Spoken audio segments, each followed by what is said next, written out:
Good morning, good morning, good morning. I hope we're all doing really well. I was going to do a question and answer time live, but I've decided not to do it live.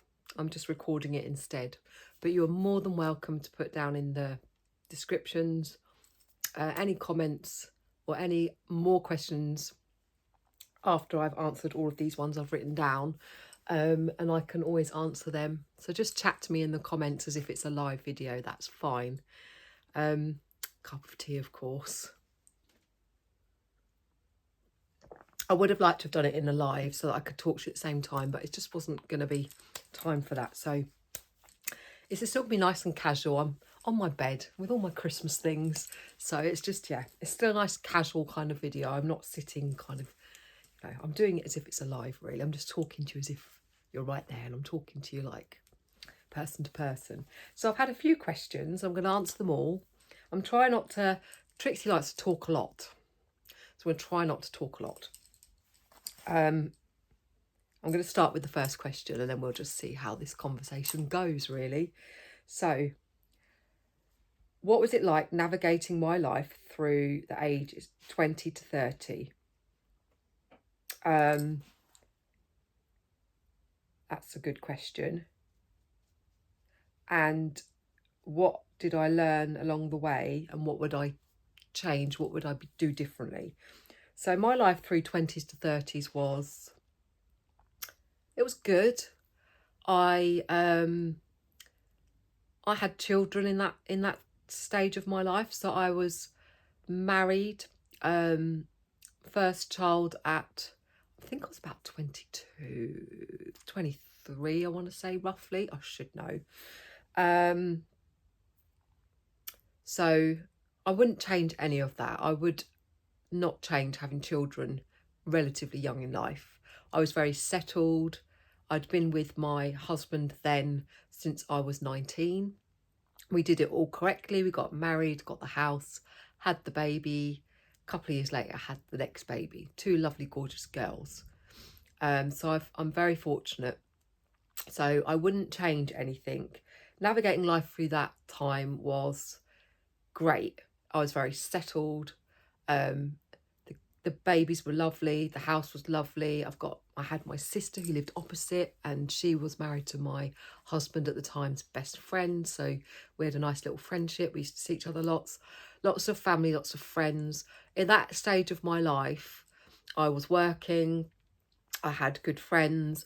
I would go out, girls' nights out and stuff, but I was a very family orientated person. I still am. And so it was all about going out with my husband and the kids, seeing family.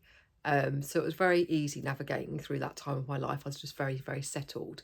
It was also a very hard time of my life because my dad passed away when I was 24.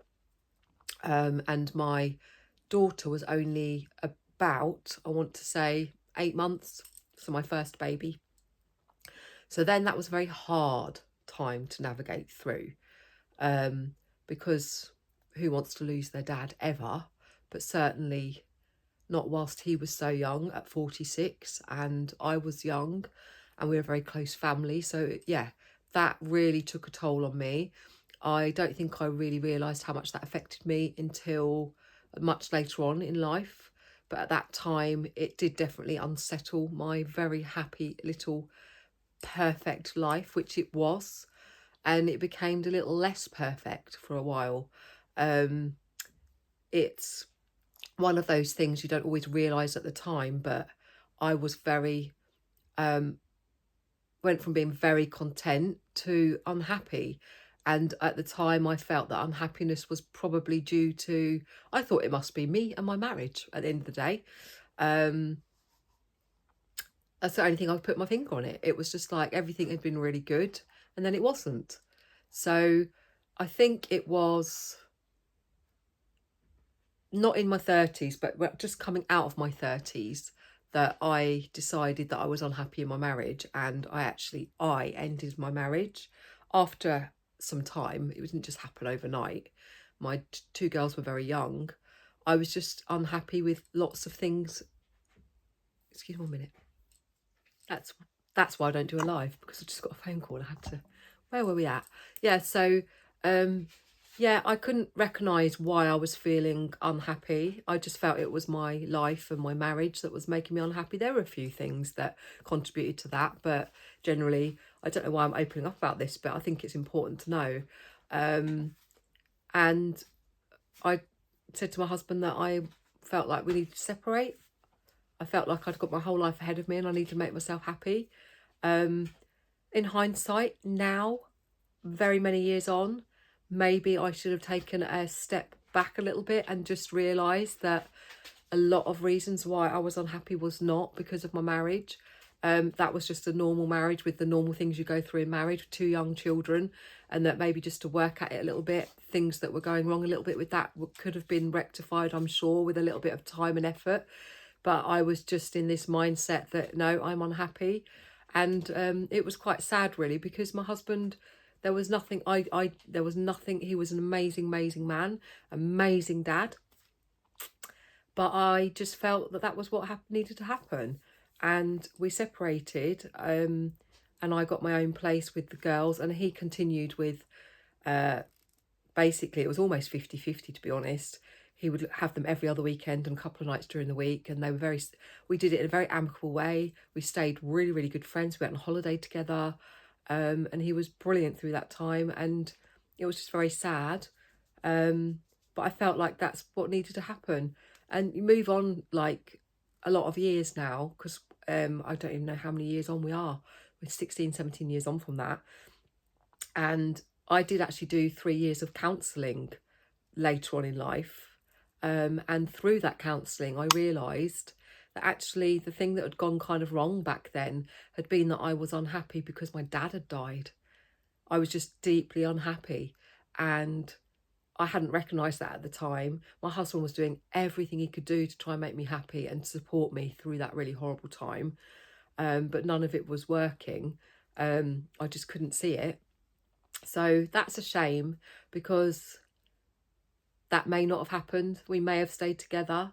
I feel bad that I kind of blamed him on my unhappiness when actually it was purely that my dad had passed away and I couldn't deal with it. We're still friends now. We have stayed friends throughout the whole thing, and I've kind of touched on this with him and kind of not apologised, but kind of explained it a little bit more. But it was sad because I think we had a really good relationship and it probably didn't need to end. But if it hadn't have ended, I would not have met my now husband, and I would not have my gorgeous boy child, who is now nearly 15 years old. So things happen in life, and we do them and we deal with them, don't we? And I'm really happy now. I'm glad I'm friends with my ex-husband. I'm glad that my daughters came out of that relatively unscathed, as far as we kept very amicable. They had us both there for all sports days, you name it, we were both there, birthdays, everything. And we're both there for them now, still very supportive. So I'm not saying it wouldn't have affected them at all because they were quite young, but I think as far as split ups go, we dealt with it in a very good way and the least amount of damage as possible. So that kind of touches on, would I do things differently? Kind of, but then kind of not. Do you know what I mean? But no, so that's that one. The next one was, can I talk about my weight loss journey? I can talk about that, but it's kind of going to be a longer thing, because the way I've struggled with all my life, I've always been bigger, always hated myself. When I say hate, I mean hated myself. That was another contributing factor to why I was unhappy. I would get up every day and absolutely just detest myself, to the extent that I didn't know what to wear. It would consume my every thought every day. And I wasn't massive. I was probably a size 16 in teenage years. And I got up to about a size 20 after having the kids. So I was never massive, but I was not happy with myself. So that was many, many years of not being happy, and I did something about it. And I will touch on that on a completely different video. I'll do a whole video on it. But I lost 7 stone, but I have put a stone on over the last year. So I've lost 6 stone in total now. I've gone from a size 20 to a size 10. I've gone from 16 stone to basically 10 stone. and I'm really happy. And you can see that in all the clothes that I wear. I've always loved clothes, but I am really addicted to clothes. I get up every day excited about what I'm going to wear, which is why I do my outfits of the day videos, because I love clothes and I love putting things together, and I love to show everyone the clothes that I've got. I will show up and show up. I will be accountable every day for how I look. So today I'm at home and I'm still necklace, earrings, clothes, makeup, hair. It's just me. It makes me feel good. I do it for myself, but I do love wearing all my clothes. So the weight loss journey, yes, Winnie, the weight loss journey I will do a vlog on. It's been a journey and it's still a journey now, but I had to take drastic action to get it under control, and I'm really very happy now. So the weight loss will come in a vlog. I think I'll do a massive thing on it, but we'll do that another time. Next, what made me start YouTube? What was my inspiration for clothes? And what's better, Shein or Temu? So what made me start YouTube? What made me start YouTube was I'm at home a lot because the boy child at the time was homeschooled, and I have to be here when the tutor's here. She's not allowed to be here on her own. So therefore I can't work. Yes, Winnie. So I am here 24/7. And I was getting bored at home doing the housework and everything, but I watched Amanda from Crafty Campus 77 for the very first time do her haul videos, and I was addicted to her. I binge watched her whole channel, and I thought I could maybe do that. I'm going to give it a go. So I gave a video a go. I did 2 or 3 and I enjoyed it so much that I decided I was going to continue with it, and it kind of just snowballed from there. And I've learned along the way. If you look back on my first ever videos, I'm very different now to what I was then. And I love the editing. I love the commenting. Yes, Winnie. I'll get Winnie in a minute. I love it all, and it's grown. It's taken a while. It's nearly 2 years, and I'm at 1,800 subscribers. I want to get to 2,000. But I'm just loving the community of it. I'm loving the friendship groups. Carol Sue Southern Designs, Crafty Garment 77, Amanda. They've become 2 really close friends. I'm going to go and visit them in America next year, I promise you. Penny M, I've met her. Penny M45. I've made sort of chat sort of friends with other. Jen, just Jen. I love, there's so many I love. I'll link some of them in the video, actually, the ones that I really love. So that's what made me start, and I just absolutely love it, and I really want to continue trying to grow this channel. So I thank you all for your support in this. Inspiration for clothes, just the fact that I can now go to a shop or buy a size medium or a 10 to 12 and it fits me makes a massive difference. I used to go shopping and I'd go to Primark and go straight to the end part where it's size 18 to 20s because I couldn't fit in anything else. I'd get stuff home and they wouldn't fit, and I'd be so disappointed and disheartened and take them back to the shop. Now I can literally pick off the rail and everything fits. So it's a bit hard because I pick everything off the rail, it all fits, and Trixie can't afford to buy it all. But I just love it because it fits. I just feel so good that I can actually do those clothes up and they fit. And my style's always been the same as the style is now. But I think as I've lost weight, I've definitely got more confident. So it's probably a little bit more out there than it used to be. But I've always been a bit out there with my clothes. And I love mix and match. I just think anything goes. Just wear what you're comfortable in and it will look good. If you're comfortable in something, it makes you confident. If you're confident in something, it makes you look good because you're walking around in a confident manner. So wear what you like, when you like, as long as you're happy with it. Don't give a sod about anybody else. That's all I can say. So my inspiration is just everybody and everything. See everything, watch everybody, take the bits from that I like and put them together. And then you have what we call Trixie style. Excuse me. Wow. What's better, Shein or Temu? Both. I love how unusual the clothes are. The quality is not always the best, but they're cheap. And you can wear them a few times. And it doesn't matter if you don't keep hold of it. Whereas if you buy a designer out item, you have to wear it over and over again to get your money's worth. So I love that about Temu and Shein. I love how different all the things are. So I will just... Excuse me 1 second. See? I have to keep stopping. That's why I can't do a live. Hopefully that will be the only disruptions.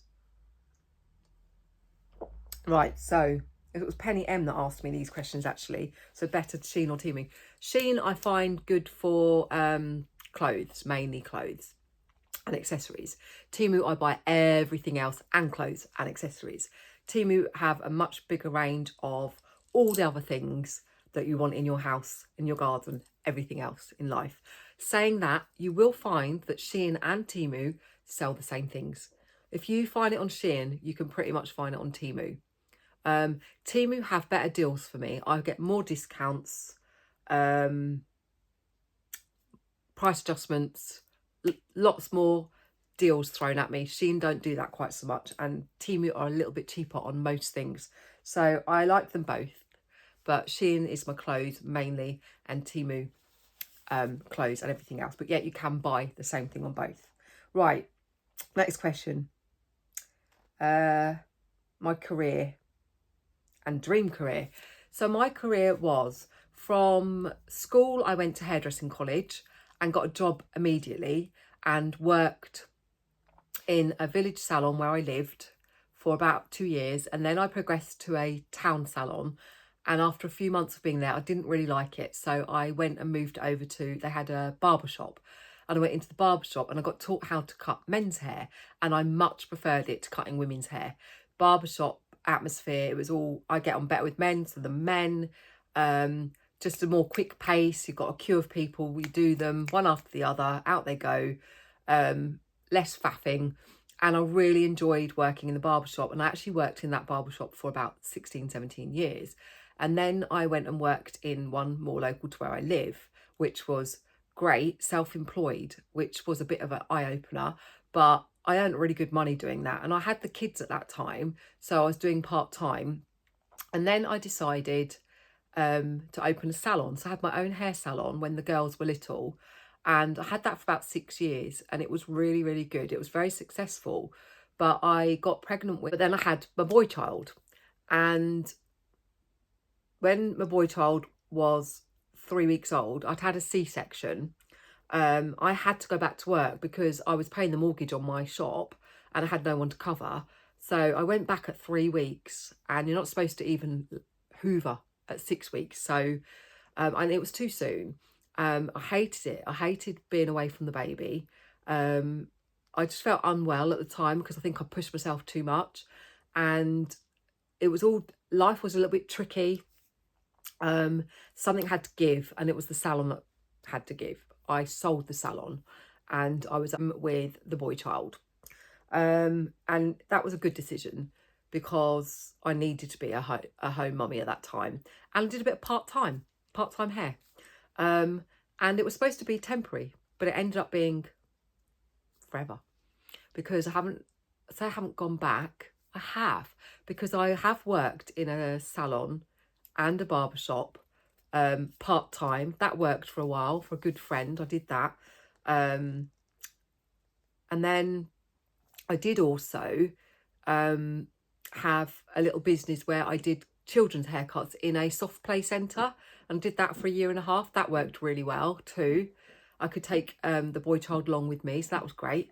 And I also, during lockdown, just as we came out of lockdown, I opened another little hair salon, and that was really successful. I did it for 1 year, but we got put into that second lockdown, and I just found it all a bit too stressful, and it was kind of easier just to end it. So I did, and I carried on with just doing a bit. Things progressed with the boy child, with schooling and things like that, and he ended up being at home full time. So I therefore couldn't. Are you okay, Winnie?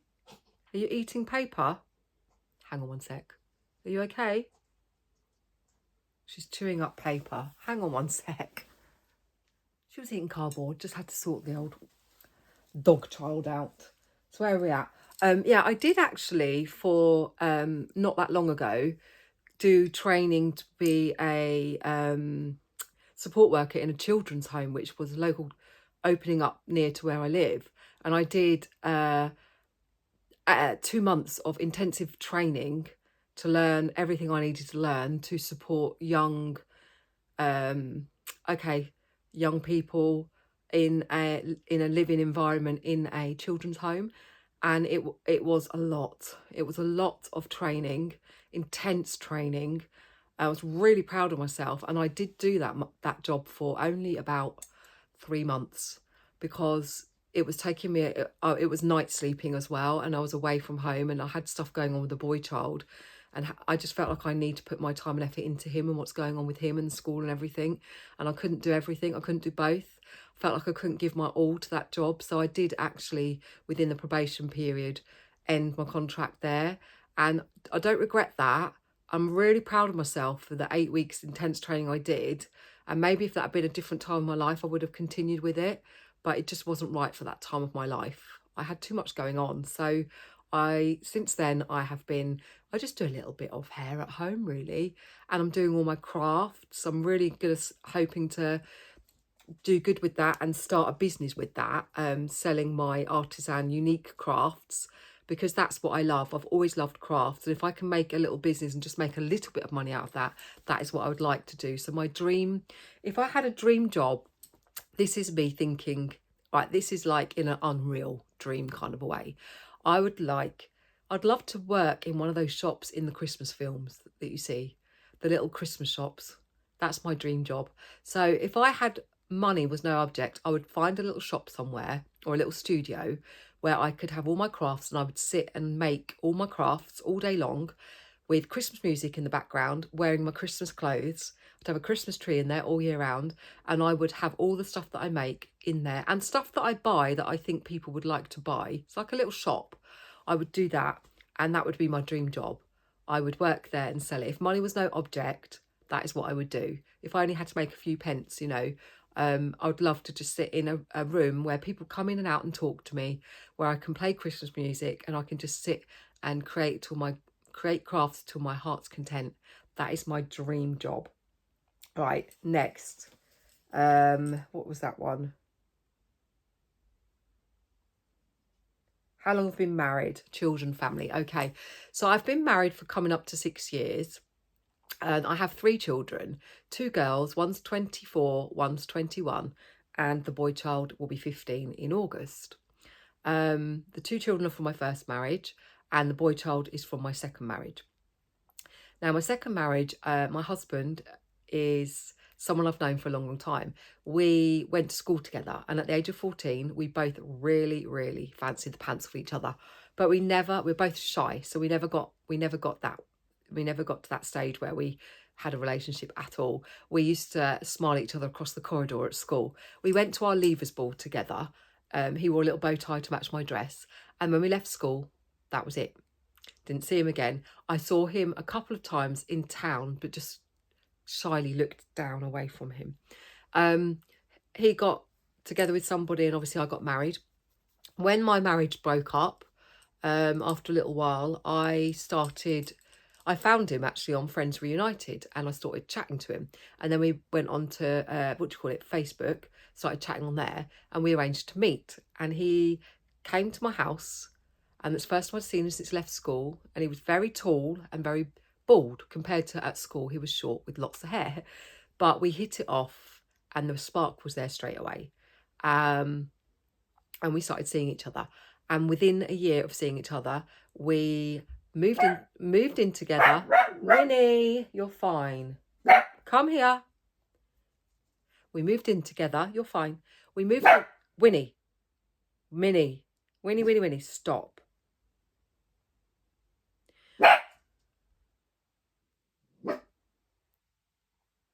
The dog's woof woof woofing. She woofs when she hears someone go past. Within a year, we moved in together, bought a house, got engaged, and got pregnant with the boy child. So there we go. We didn't, so that was, yeah, it's a bit of a story, but we did actually separate for a little while. There was a lot of pressures and stuff on. So while the boy child was a bubs, we did separate, and we actually ended up selling our house. And he got himself a flat, and I got a house. And we lived separately, and realised that actually we still wanted to be together. So we were back together quite quickly, really.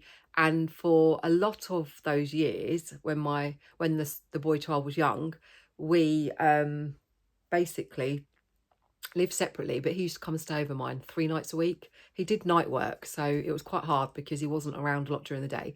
So he'd come over when he wasn't working shifts, and we did that for years and years and years. And then we just decided, this is really silly, why don't we move in together? So we've this house, and we've been in this house for coming up to 6 years. We moved into this and got married a month later, and we are now coming up to 6 years married. Sometimes things aren't right, the timing's not right, and you just have to kind of work things out, don't you? But yes, so we've been married for 6 years, although we've been together for a lot longer.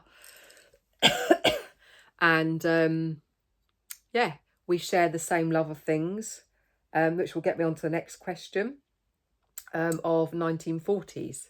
Love of the 1940s. I will just add to that one of my daughters has 2 children. You hear me talk about them a lot. It's Lola and Finn. Finn is 4 and Lola is 2. And I love them lots, and I spend lots of time with them. So that's great. 1940s and vintage dress. So reenactment. What got us into the 1940s reenactment? We've always loved going to the vintage 1940s fairs and events. We've done that for many, many years while the boy child was very little. I'll see if I can insert a few pictures. Anyway, and one of my family members was part of a reenactment group and said, look, you're coming to all of these events. Why don't you just join the group? Because then you can come to the events for free and spend more time with us in the evening and things. So we thought, okay, we'll give that a go. So we did that, and our group has got bigger and bigger. And we've been doing it now for about 5 years. And we do about 6 events a year, and we stay overnight. We go on a Friday and finish on a Sunday, and we just love it. I love all the vintage stuff. I love how people dressed. I love the atmosphere. I love the community that we have around that. We've made lots and lots of friends in that genre. And the fact that the boy child still likes coming is an extra bonus. The vintage dress, I adore how people dressed back in the day. So much more elegant, so much more style, men and women. People are so scruffy now. I just think, make more of an effort, you know. So would I dress vintage every day? I do dress vintage quite often. I used to dress more vintage every day, but I do. Most of my clothes have a vintage style to them, and I do quite often wear vintage. I do think if you look at some of my vlogs, I've put them all in a playlist actually. My Trixie Travels Back in Time playlist. It's got all my vintage bits on there. But I do love a vintage outfit, and I do think I suit it. I love the music. I even did dance lessons for Lindy Hop jive dance lessons and classic dance lessons for like the waltz and the foxtrot and stuff. I adore it. I want to do that again. Postman's coming. Wait for Winnie. Back in a sec. Teemu order delivered. Yeah, I don't know what I was saying now. We're on vintage dress, weren't we? So yeah, I just love vintage stuff. I love how people look. I love the music. We're talking about dancing. I might start that up again. I do really enjoy that. So that's that one. But yeah, please do go look at my playlist for all my vintage stuff. I'm going to keep putting stuff in there while we're doing the events. I do love everything about the era, especially the music. Why did I give up hairdressing? I think I've kind of covered that one. I haven't given it up. I still do a few people. I've probably got 20 clients that I do. That's mainly friends now, to be fair. I haven't given it up. It's always there. Once you've learned how to do it, you'll always know how to do it. So I do family and friends. I do all my family. So I've got a big family, so that's quite a lot of hair still. So yeah, I haven't hung up my scissors yet. I still do hairdressing. I still enjoy it to a certain extent as well. So that's all the questions I've got at the moment. But if any of you want to ask me any more in these descriptions, that's absolutely fine, because I will answer more. I do quite enjoy it. I like talking about me. I'm not worried. There's no airs and graces about me. What you see is what you get. I think you all know that by now. And I'm quite happy to talk about anything and everything, to be fair. I've got nothing to hide. I am me. I keep it real. It's one thing to say about my channel. It's always real. I keep it real. No fakeness with me, I'm afraid. What you see is what you get. It's just, I wish more people were like that. I wish more people were a little bit more thoughtful and, you know, sort of self-absorbed's the wrong word, because I guess I come across as being quite self-absorbed sometimes, do you think? Because I talk about me all the time, and I'm quite like, oh, I'm not like, look at me in that kind of way, like, oh, look at me, I'm something special, because I don't believe that at all. I know that I'm not anything special. I've got quite low confidence, believe it or not, because I can do this and talk to you on camera, but in person, I'm not the first person in a room. I'm not the first person to walk in and talk, and I don't like going into a room and walking up to a bar and ordering drinks and things like that. I'm quite shy. I am, really. But I try to be positive in life. Positive as you can be, even with the gone on in my life with my dad and all the rubbish with that. I try and see the positive in everything I can, because we're only here for a short time, and while we're here, you've got to make the most of your life, because it can be gone like that. And so you've got to do things to make you happy. Wear what you want to make you happy. Do what you want to make you happy. Be thoughtful, kind, considerate, and sharing. Caring, sharing, caring. Be caring, but also sharing. Just always think of others and not yourself. Others first. Always think for yourself, because if you're not good, then others aren't going to be good. But, you know, put others first a little bit. Think about how other people feel. Wear your heart on your sleeve. Care about other people when they're going through a tough time. I care. A stranger can tell me a story and I care for them and I feel for them. And I think that's, you know, that's something that we should all do. Just feel for other people and be caring, considerate. But enjoy life. Be positive. Get what you can out of it. Don't worry about stuff. Don't sweat the small stuff. Life's too short. Enjoy your life. We're a long time dead. We all come into this world with nothing. We all leave with nothing. So please don't worry about debts and loads of rubbish, all the stuff that's going on in the world. It's just crazy. I just don't watch it. I turn it off. It's not happening, because I can't change anything about it. So therefore, I'm not going to spend every second of my life worrying about it. I hate it all. I hate everything that's going on in the world. So I just wrap myself up in things that make me feel good and keep me sane and keep me happy. And I think we all need to do a bit of that. Anyway, that's enough of me talking, the self-absorbed person that I am.